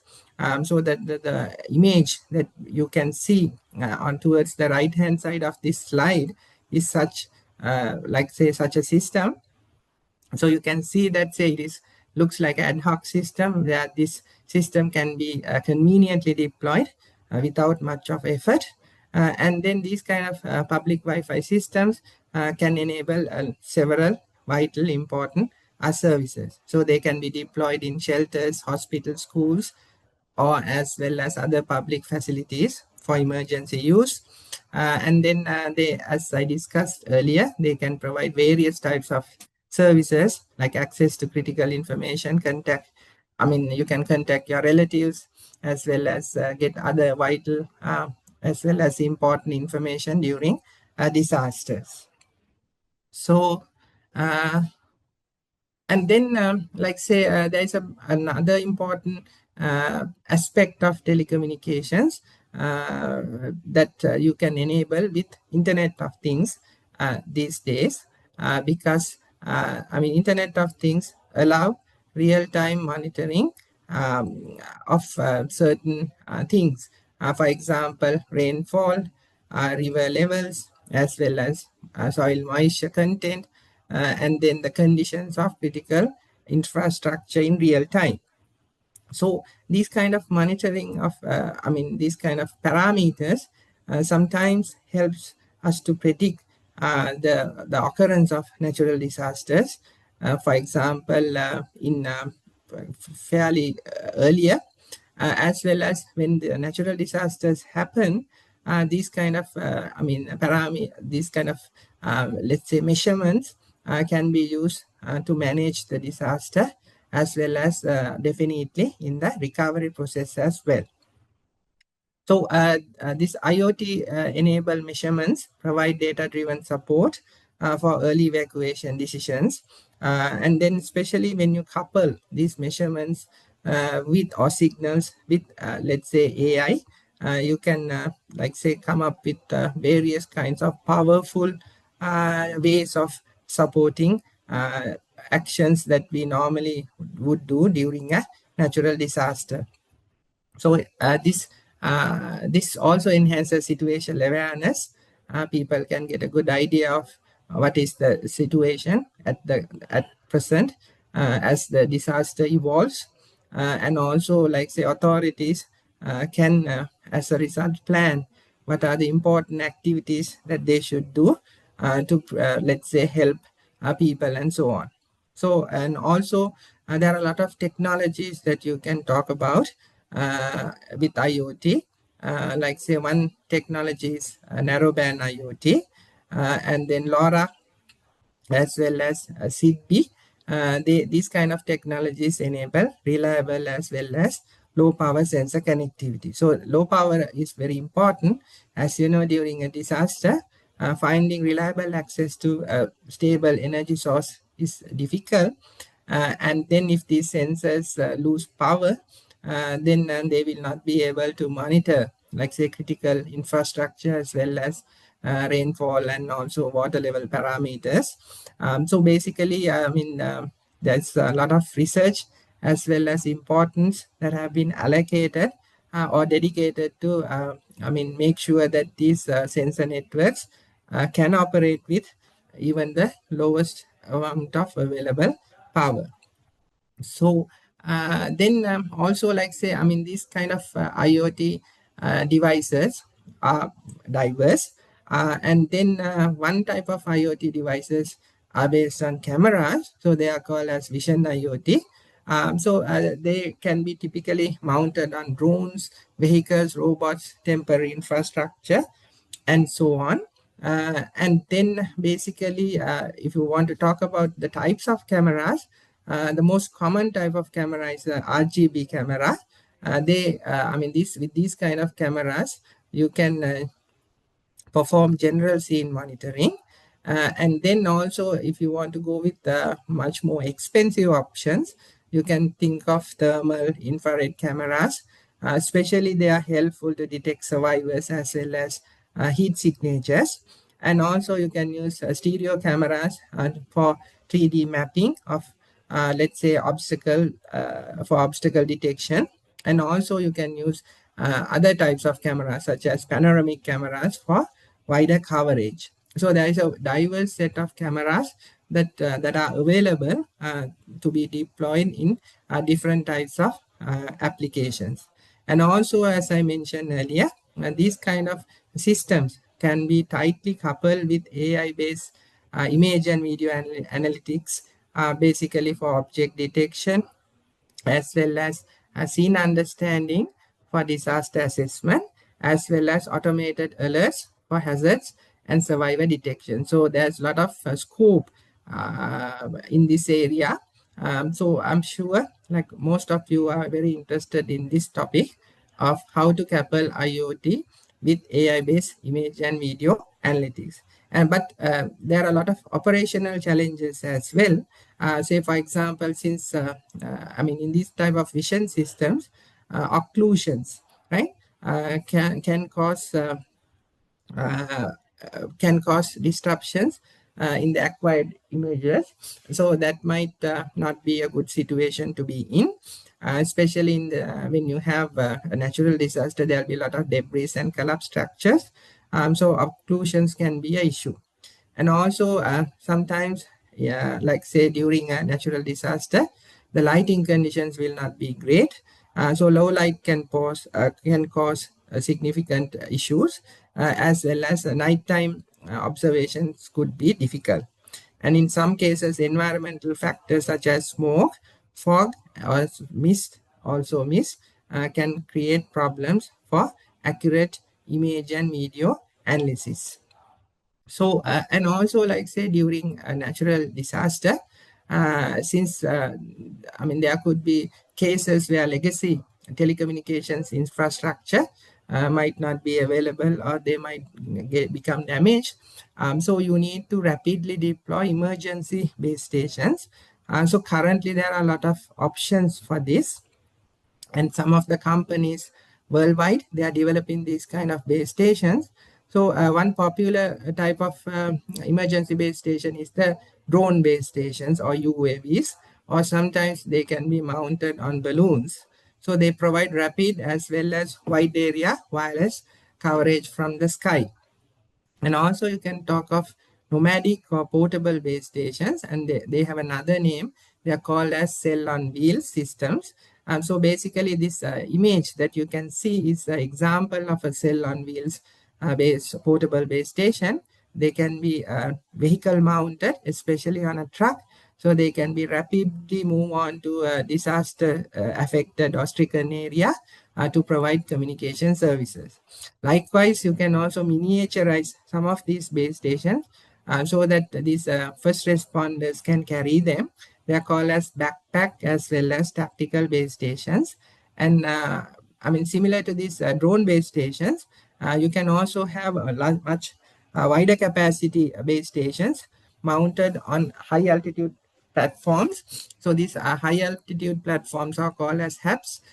So basically, they can provide wider coverage, and this because since these hubs will be placed around 17 to 25 kilometer altitudes. So these type of emergency base stations help rapid deployment as well as autonomous as remotely managed operations. And also some of these base stations can be connected with satellite backhaul systems. And then these base stations can be designed to operate on multiple frequencies. So this is an advantage because if in the case of a natural disaster, some set of frequencies are not available for communications, these base stations can look into, available frequencies for transmission, and then use those frequencies for the operation. So these are all advantages of these kind of emergency base stations. So then in the case of a natural disaster, monitoring telecom assets are very important. So what are these assets? Some of these assets are, for example, cell towers, fiber optic or microwave links, backup power systems, network switches and routers, and so on. And then because as we discussed, in the case of a natural disaster, most of these assets could be damaged or they could be partially damaged. So we need to have a good understanding of the current situation of these assets, for that sometimes they could be recovered, they can be maybe backup systems can be activated, and so on. So there are several methods to do this kind of asset monitoring. IoT sensors, as we discussed, can be deployed. Sometimes drones or UAVs aerial can be used for aerial inspection. And if you want to see wider damage areas, for example, several base stations and so on, you can also deploy satellite, you can get the help of satellite imagery. And now with the growing importance of AI, there's a significant role for asset monitoring of AI. So these kind of, for example, AI systems can be used to analyze this drone or sensor data to determine any damages or any anomalies to these assets. And then also, like say, these measurements can be used to predict any potential failures in future, as well as how to optimize these kinds of assets for maintenance schedules. And then also, for example, uh, these AI systems can assist in decision making for rapid resource allocation. So that means now if the system judges whether these assets are non-functional, after the system judges that these systems are non-functional, then you need to deploy additional assets to provide communications services. So how to allocate resources efficiently could be optimized using AI these days. So, it is also important to provide climate resilient infrastructure. not only telecommunication assets, but also things like telecom towers, as well as shelter designs. Okay, so basically the towers should be reinforced, with the proper material, so that in the case of at least most of the time during a natural disaster, these towers might should not collapse and or like say totally become dysfunctional. Okay, and then shelters to withstand high winds as well as rainfall and so on. So, and also like say, if you talk of shelters, like these kind of shelters that are shown in the image, basically the indoor communication services are very important to provide inside these shelters. So for that, one interesting technology coming up is the visible light communications technology. So these kind of innovative designs can be incorporated when you think of shelter designing. So also like say the fiber must be flood proof. That means they should be properly covered, as well as this any other telecom asset should be, for example, placed at an elevated location, and also they should be properly sealed when preparing for deployment and so on.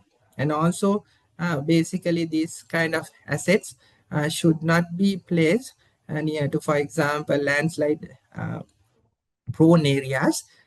So basically, you need to think of how to strategically place these kind of assets or devices, so that these devices, when actually a natural disaster happens, will not what you call get damaged too much. So now, if you want to, fiber network is a very important network in the case of an entire or a total telecommunication system, because primarily we have two types of networks: access network and the core network. So fiber plays a vital role. So if you want to design a disaster resilient fiber network, you should have, you should think of several aspects, like you need to provide physical protection for the fiber, armored or elevated cables, protective ducts, and so all those kind of things. And also you need to provide redundancy by designing a network or a mesh network and so on, as well as you need to consider environmental awareness as a factor, avoid landslide, erosion prone soil and so on. And also like for rapid recovery, you need to design them in modular hubs, okay, so that they can be easily replaced in the case of damage. And also you need to integrate these kind of fiber networks with other communication networks, as we discussed, with, for example, satellite links and so on, as well as they should be provided with backup power facilities. So then telecommunication services also play an important role in the case of coordination of emergency services. For example, telecommunication networks enable seamless communications between various types of organizations, like institutions like hospitals, fire services, police, and so on, as well as they enable real-time dispatch, task allocation, as well as situational reporting among these different organizations as well. So, and also basically, any delays in this emergency response should be minimized because, and also they should be properly coordinated so that this operational effectiveness can be ensured. So, and then like say also the public should be provided with proper information, and they should be also provided with guidance. So for that one, we can develop digital platforms as well as alerting systems. So I think we discussed about these aspects previously as well. For example, to provide evacuation routes, shelter locations, and so on. And also, like say, these kind of public information guidance systems should support decision making for departments as well as to the public, the individual citizen, and also like say to facilitate the self preparedness by delivering these kind of services in a timely as well as in an actionable guidance manner. Basically, I mean, when you want to do these kind of activities, there are certain challenges as well. The network reliability is a challenge because as we observed during the Ditwah cyclone disaster, some of the networks were not available. The reliability was pretty low. If that is the case, this becomes a challenge. Also, like say, in most cases, fair access to vulnerable populations. That means, for example, let's say handicapped population as well as maybe elderly population. Maybe they are not so familiar with these kind of digital services, or they might find it difficult to work with these kind of digital services. So in that case, these kind of services should be made user friendly as much as possible.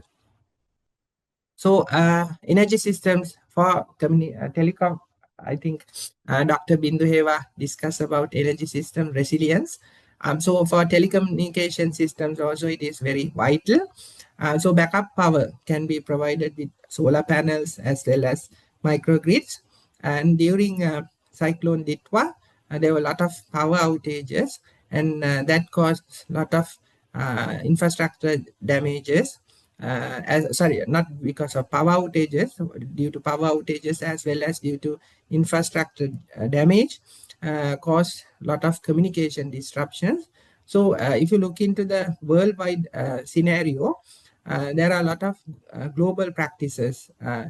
So that means how to provide resilient energy systems for telecom operation. So I think almost in many countries, like say there are global practices related to this topic. For example, when I browsed through internet, I found in the Philippines, there are hybrid microgrids for typhoon means cyclone resilience. And in Japan, I think it's very renowned, Japan, in this topic, batteries as well as renewable power sources are, included within the base station premises as well as in other countries. So providing resilient energy, as the first presenter discussed, is a very important topic. And then in the providing energy for telecom services is also very important. And now, since I discussed telecommunication systems to some level, the role of telecommunication systems, then I will move on to the second part of my talk, which is on the role of AI. Okay, basically, what is the role of AI for early warning systems? So it says AI ML algorithms analyze weather, hydrological as well as geospatial data to predict hazard intensity as well as impact zones. So basically, I think when we discuss about Internet of Things, with Internet of Things, we can measure various parameters, and then these parameters can be included in some kind of a together or integrated with AI algorithms to analyze this kind of data. Okay, not only that, there are many advantages of utilizing AI for disaster early warning as well as response and recovery. So basically, AI enables targeted alerts. With AI, we can make a decision system so that it will correctly identify who are the people that should be first or should be prioritized to send alerts. Especially communities at greatest risk, and prepare evacuation plans and so on. And also, for example, it allows to reduce false alarms, improves public trust. These things will not come naturally, right? This is not natural design of AI. Whoever designing these kind of AI platforms should ensure these kind of best practices are embedded when they are designing AI systems. But nevertheless, with the current improvements with AI, these things are possible. So also like say for risk assessment and resource allocation during response as well as recovery, these kind of algorithms can be utilized. So in the case of decision making and response, AI can what you call analyze real-time sensor data to do these activities like rapid evidence-based decision making. And also it can be used to optimize allocation of emergency resources, personnel, vehicles. I think it is very clear to you, right? So because for example, we always have finite number of vehicles, finite number of rescue first responders, and so on. So AI can use to come up with the best way to allocate different personnel to go on to different locations, and also what type of vehicles should they take on, and all those kind of activities. And also like say I can support scenario modeling and predictive response planning, enabling authorities to anticipate evolving hazards. So this is actually, it's very important because prior to a disaster, say for example, AI can be used to predict, right, if this much of rainfall happens within, let's say, within this duration of time, right? What are the areas that will get flooded? What are the roads that will get damaged? And what type of damage will happen with tree fallings, and all those kind of predictions can be easily made. And then based on that, prior to the natural disaster, we can make solid sound planning so that we are prepared or we are ready when this thing actually happens. So damage assessment is an important thing that you can do with AI, because I mean these things can be also done in traditional ways, but now the application of AI for damage assessment has become popular since now with many different types of sources we have information. We can acquire information like with drones, sensors, ground-based sensors, and satellites and so on, as well as AI algorithms are now very powerful. They can process large number of data, and then to extract most important features out of that data, and then to do damage assessment activities more accurately, and so on. So there's a lot of reasons behind this popularity of AI being used for damage assessment and recovery activities. So it leverages on satellite imagery, drones, aerial surveys, and so on, and helps to prioritize repairs for critical infrastructure. So even AI can be used after it assesses the damages, which roads can be repaired first, which bridges can be repaired next, and so on. And also it can come up with efficient recovery plans resource allocation to identify high impacted zones and vulnerable communities, and so on. So this is a very important area that can be enabled with application of AI. So community engagement is also possible with AI. AI-powered apps, right? As we discussed, telecommunication services provide these kind of apps, facilitates actually. And so AI can be used to power these kind of apps, as well as social media platforms for efficient reporting of hazards, sharing local observations among people, and so on. Say, for example,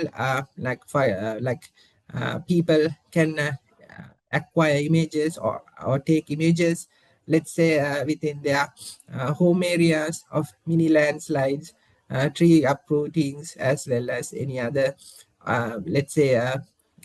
anomaly that they detect. And then this kind of information can be uploaded into a centralized server where an AI program can run, and then come up with some kind of actionable plans to help them, as well as to do some proper damage assessment, and so on. So with AI, there's community engagement as well. And for disaster management, especially if you think of video and image analytics using machine learning, right? You can think of many different kinds of computer vision tasks. The basic task that you can think of is object detection. So for example, object detection means, now if you take the top image, I think there are a lot of trees and there are flooded areas, as well as then there are houses. So AI can be helpful to, or they can be utilized to identify the houses, trees, and so on. So that is called object detection. That is one very common task that AI can be used for. Then for image classification, right? So AI can be used, or machine learning algorithms can be used to classify various scenes, flooded areas, wildfire areas, collapsed infrastructure, and so on. Then, as the bottom figure shows, it can be used for image segmentation. So, in other words, pixel level identification of regions such as water, rubble, roads, and so on. So, I think actually this bottom figure is the segmented image of the top figure. You can clearly see the houses have been marked with red color, trees have been marked with another color, and the flooded areas are marked with dark blue, and so on. So you can also use this machine learning algorithms for change detection. That means before the disaster and after the disaster, like say you can compare images or videos to identify the effect of this disaster, whether it could be a flood, or it could be a landslide, or it could be a wildfire, and so on. And also to track objects, especially like say, for example, when first responders want to track people, like say, basically this kind of AI algorithms can be used for that purpose, right? Movement of people, rescue teams, vehicles, and so on. There are other types of activities you can also think of. One important thing is called visual question answering, or VQA. So basically, you can provide an image to the AI program and ask questions about it, right? What type of a scenario is this? Is it a flooded image, or is it an image of a wildfire, or as well as how many houses or buildings are damaged, how many of them are critical, and all those kind of questions can be asked by providing an image to AI program. So that type of area is called as visual question answering. And also you can provide image and ask AI programs to describe about the image. That is called image captioning, as well as descriptions. And damage assessment is very clear to you. And also AI can be used for generative AI purposes. That means it can create these kind of images of floods, images of landslides, and all those kind of images, and then they can be used to augment the training processes, as well as to enhance images restoration, as well as simulate other disaster scenarios. And finally, another task that I can think of is 3D reconstruction. So of these kind of damaged areas, so you can identify whether people are buried inside these buildings, and if so, what about their conditions, and so on, because 3D kind of visualization will make these kind of activities more effective. Okay, so there are a lot of different kinds of things that AI machine learning algorithms can be used, and these are some of the most common ways that that is possible. So basically, just to describe a little bit on one of the research areas, or researchers that I did in, I think, 1 year ago, was like say we consider damage assessment after natural disaster with UAV images, okay, or drone-based images. So basically, UAVs are increasingly used for disaster response, as well as for data collection, okay, as we discussed. So basically, the traditional way of doing this is we take images and just send these images to a ground station. And then the problem of this approach is that typically a UAV to ground station link is not stable. And then as a result, for example, the amount of data that can be transmitted to that kind of a ground station is limited. So in a paper, what we did was we extracted semantic features, or like say the most important features for damage assessment as well as visual questioning answering. So that since when we extract the most important data, it can be rapidly downloaded, or sorry, transferred to these ground stations, enabling quick decision processes. So basically, as I mentioned, the goal is to reduce data transmission and to speed up decision-making process during emergency operations. So basically, for that, as I mentioned, we developed a deep learning-based architecture. In particular, what we did was we did semantic segmentation first using a machine learning algorithm, and then basically we created, we extracted out of that segmented image the most important features to be transmitted to the ground station, such that several types of activities could be performed. Say, for example, damage assessment, visual question answering, and image classification, and so on. Say, for example, when we looked into this research, what was available at that time was, the drone-based images were like, they could only perform one or two types of activities.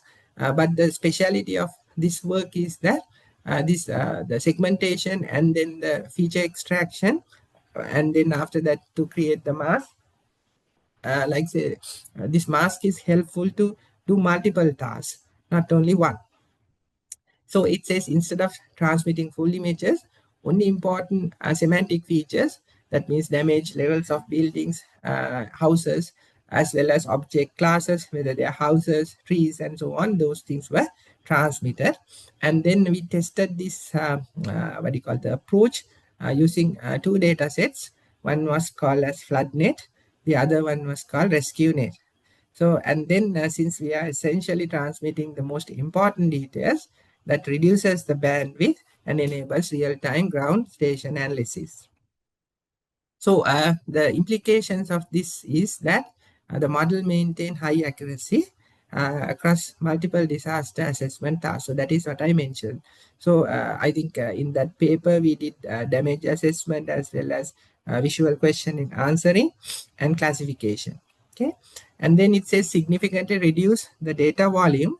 And that is because we only extracted the most important features to do these kind of downstream tasks, and enables faster decisions for emergency responders with limited connectivity.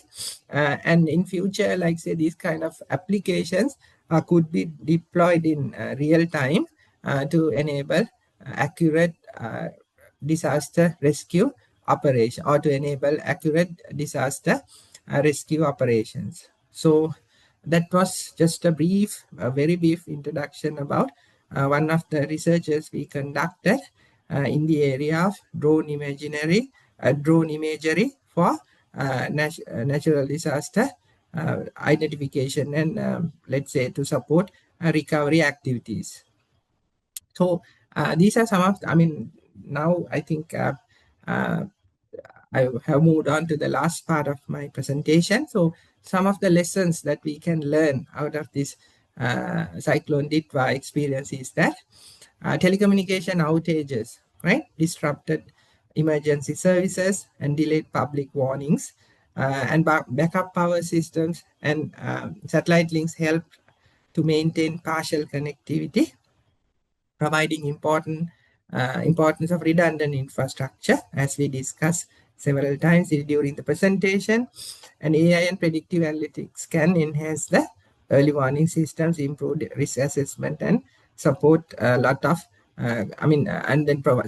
support community alerts, and also like say an integrated approach, right?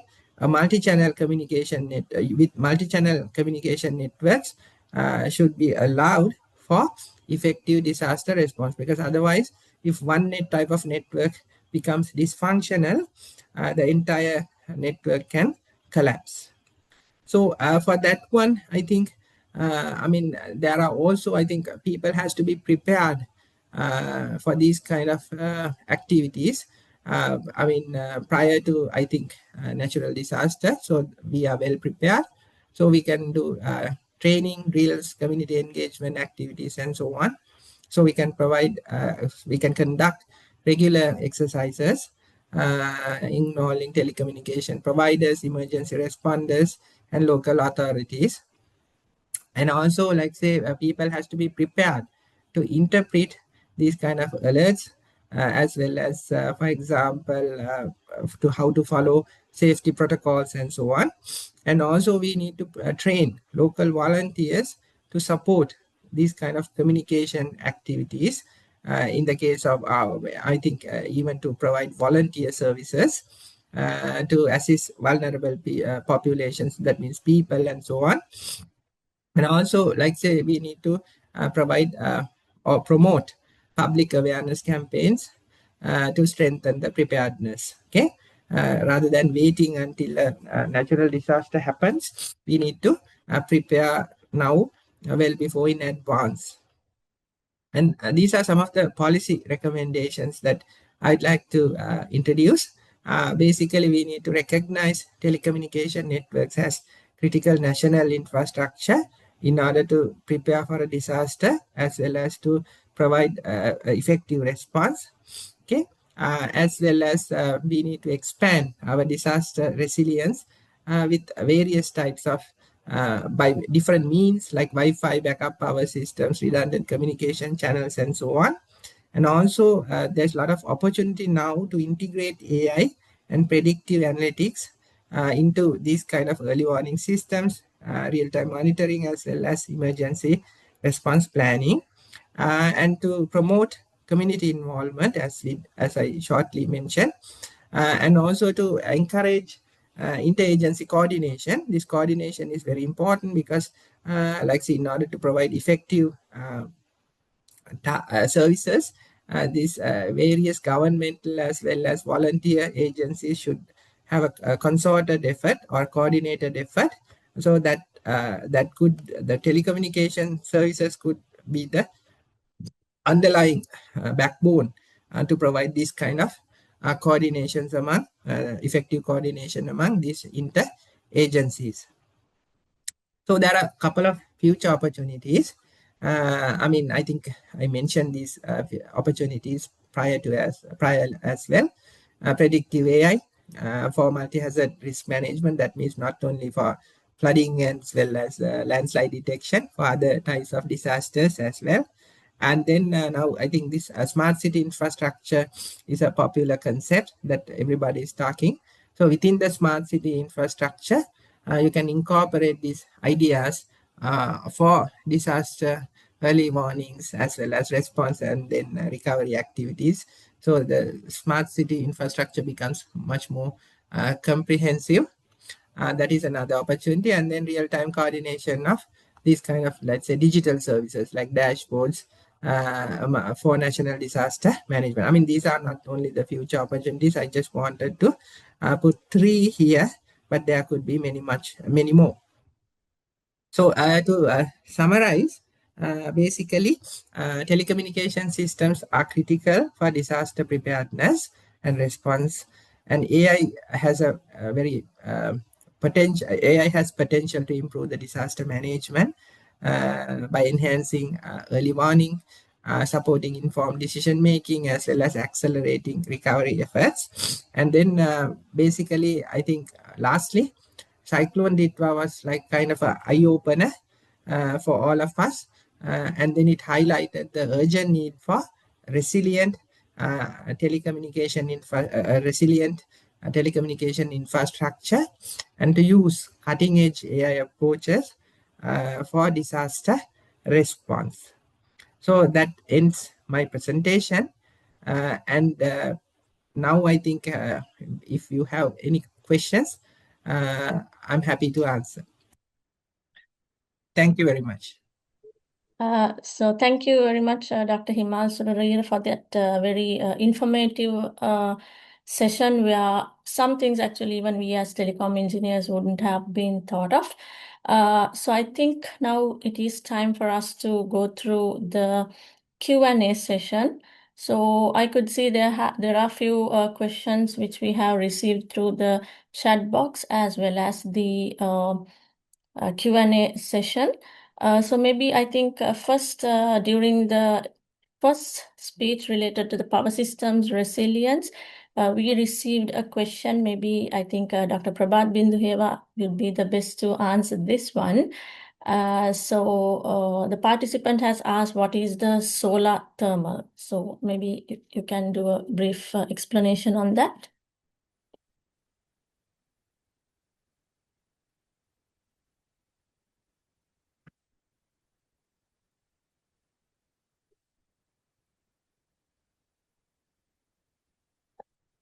Dr. Binduheva, I believe you are muted still.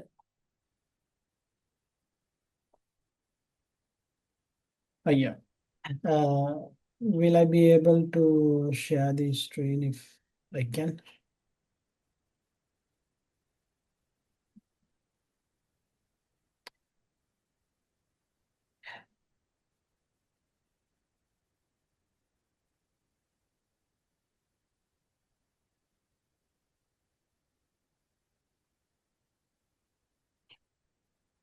So, okay. So in the solar thermal, the idea is that there will be solar concentration. So there will be water flowing in this one to the pipeline and to the using the solar energy that will be converted into steam, and from that steam turbine will be operated. And also there is some kind of solar thermal kind of thing where the when uh, the air is made hot due to from the sun rays. So when we know that when the uh, air get hot, it is going to move towards the high upwards. So during that flow, there will be a large tower to flow this air. So they will have the turbines in this tunnel. So that turbine will operate due to the air, and that will also generate electricity. Okay, so thank you for the that explanation, Doctor. And there are a few on the Q&A session as well. So I believe many of them are related to the communication. So before moving on to that, maybe just a question that I came across when related to the power. So we see that nowadays there are a lot of solar and wind energy systems are getting integrated into our grid. So how do you think that this could affect, or is it going to affect, or is there anything specific that we have to think of with respect to the resilience of the overall power system, Doctor? Well, I think if we integrate more and more PV into the system, uh, in a way that is good, because we are using renewable energy sources. So that is a good thing. But on the other hand, we all know that the output power of PV panels will vary with the environmental conditions, so that can have fluctuations in the system. So we need to be prepared to support these fluctuations. Otherwise, if we don't have the other sources to support fluctuations, then there can be instabilities in the system. But when we consider the disaster situation, having PV systems with the distributed energy storage will be very useful. Okay, thank you, Doctor. And I believe we can move on to the questions that we have got. Dr. Himal, I believe you would be the best to answer these few questions. So maybe I will read out the first one.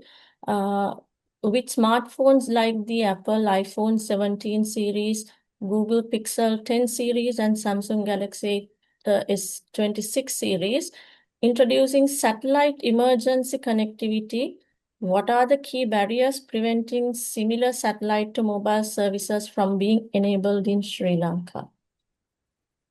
To be honest, I'm not so aware of this the mobile phone connectivity to satellite using those specific the mobile phones that you mentioned.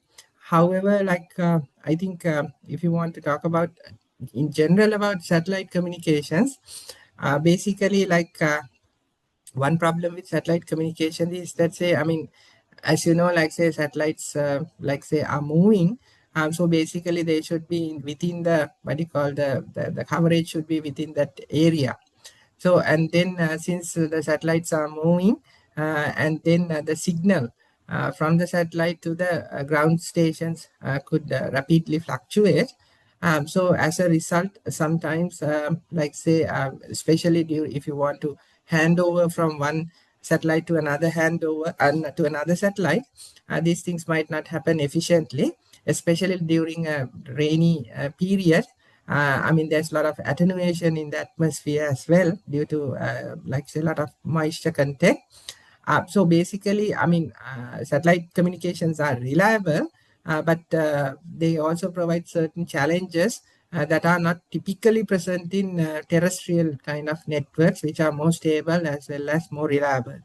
So, like say, and the other thing is, like even let's say, I mean, since the user is at the ground level, and then like there could not be, maybe there's no line of sight path between the user and the satellite. So that might also be, like say, have a impact on the signal strength. And then what do you call, the user might not be able to experience a lot of high data rates and so on. But having said that, like say, these things are now rapidly improving now with 5G as well as 6G.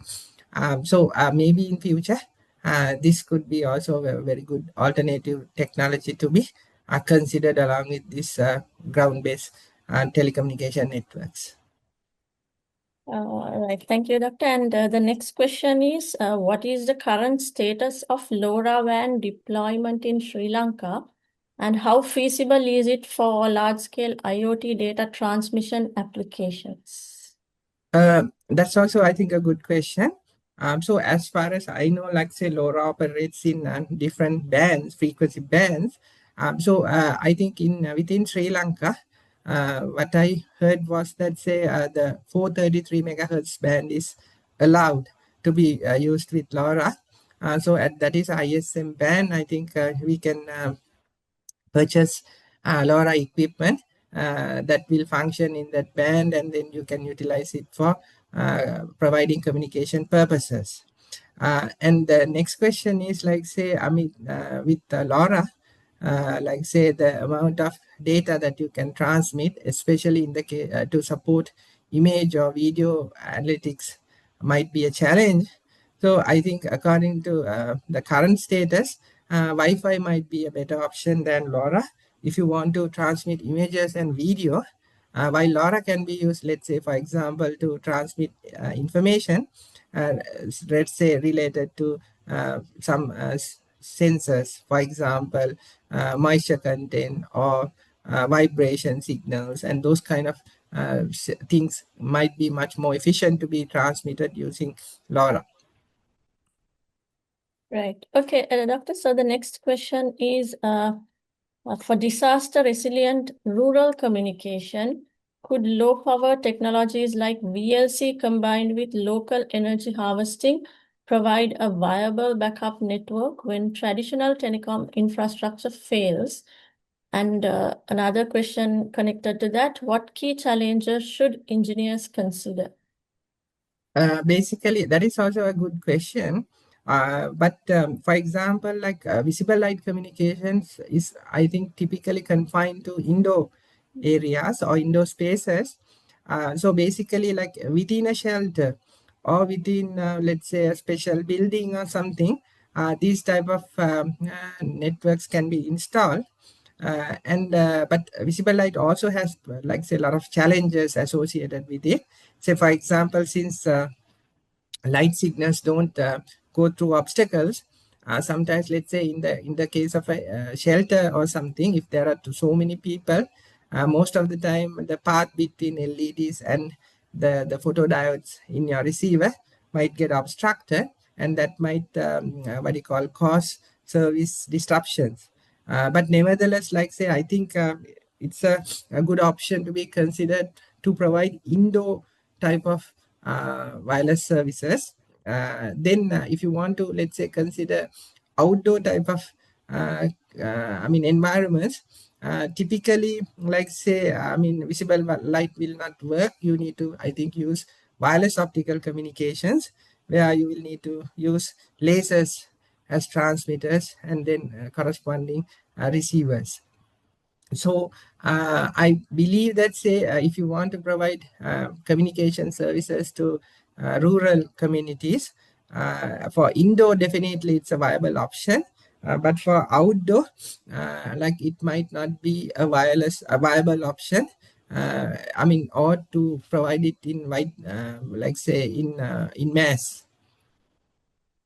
That means, for example, to make it as the main means of providing communication services. So it could be used as a secondary type of, alternative communication system. That is my answer to this question. Okay, thank you, Doctor. And another question is that considering the increasing role of 5G, 6G, and massive MIMO systems, how can energy-efficient wireless network designs help maintain reliable telecommunications during disasters when power infrastructure is limited or disrupted? Again, it's a good question. So basically now, to be honest, like, say, one main issue with the telecommunication systems at the moment is they are not that power efficient. So if you look into wireless standards like 5G and also in the upcoming 6G standards, there's a lot of effort being allocated to consider these kind of energy efficient improvements. So now, if you so basically, it's a kind of a relative situation. So basically now, if you take 5G, I think the various, even within the standard as well as within the operators as well as the hardware manufacturers, they come up with various kinds of energy efficient designs. Say, for example, if you take massive MIMO, the massive MIMO has the ability to provide very narrow beams pinpointed towards, like, say, for example, specific locations. So as a result, even with low power, you are being able to provide a better signal to noise ratio or a performance improvement. So typically, a massive MIMO is considered as an energy efficient kind of a technique. But that is, having said that, that is a kind of a relative thing to say. On the other hand, like, say, alternative things like energy harvesting communications, where, like, say, you can use solar power as well as wireless power transfer. These kind of technologies can be used to supplement the additional energy requirements, as well as sometimes at the device level. Say, for example, devices can be configured to be shut down when they are not in use, and then when only they will switch on when transmissions actually happen, and so on. So there are a lot of this area is called green communications, and so there's a lot of enhancements happening. So I hope at least in future that those networks will be much more energy efficient than the ones that we have today. Thank you, Dr. Himal. One more question that I just had, maybe for Dr. Prabhat Binduheva. So, do you see that microgrids or the decentralized energy systems playing a major role in maintaining power supply to critical facilities like hospitals and emergency centers during disasters? Is it going to be something that we can implement near soon, especially like countries in Sri Lanka? I think so. Even at the moment, there's some kind of a redundancy. And now, if you consider most of the critical places, we have the backup generators, and so thereby we provide the electricity for the critical loads. But now, most of the places are trying to install PV systems as well as incorporate in battery storage, so we can have kind of microgrids in the system. So thereby we would be able to operate the critical loads and make sure that they are functioning correctly in disaster situations. Okay, so I think we are left with one more question, but that is actually towards the telecommunication side. So the question is related to, for agriculture, how can resilient telecommunication and energy infrastructure help protect farming communities and food supply chains during extreme events like Cyclone Ditwah? So maybe for the energy related infrastructure part of that question, maybe Dr. Binduheva, you might be able Yeah, to answer. yeah. So now I think there's when it comes to the agriculture, there is a term coming up that is agrivoltaic. So it combines the use of agricultural lands for implementing photovoltaic systems. So thereby the electricity as well as agricultural activities are done in same area or same land. Now, the energy generated from the PV system implemented on agricultural lands can be used for to run the agricultural loads as well. For example, we can have the sensors in the agricultural system, so we can power them using the power generated from the PV systems, as well as we can operate the other equipment, other machineries through the power generated from the photovoltaic systems. Therefore, we wouldn't have the opportunity to utilize the renewable energy in the agricultural systems. So again, we could form kind of a microgrid within the agricultural system, so that we would have the local generation energy storage that can supply necessary power to the needs of the agricultural system itself. So from that we could operate the machineries, sensor networks, as well as we could use to preserve the output or from the crops. So I think the energy infrastructure integration with the renewable energy and storage can definitely help the agricultural system in a disaster situation.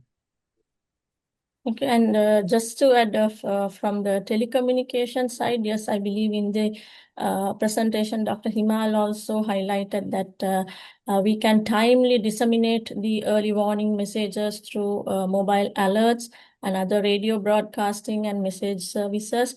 And as well as now integrating this AI, we can do some predictions so that to take preventive actions like harvesting crops early and protecting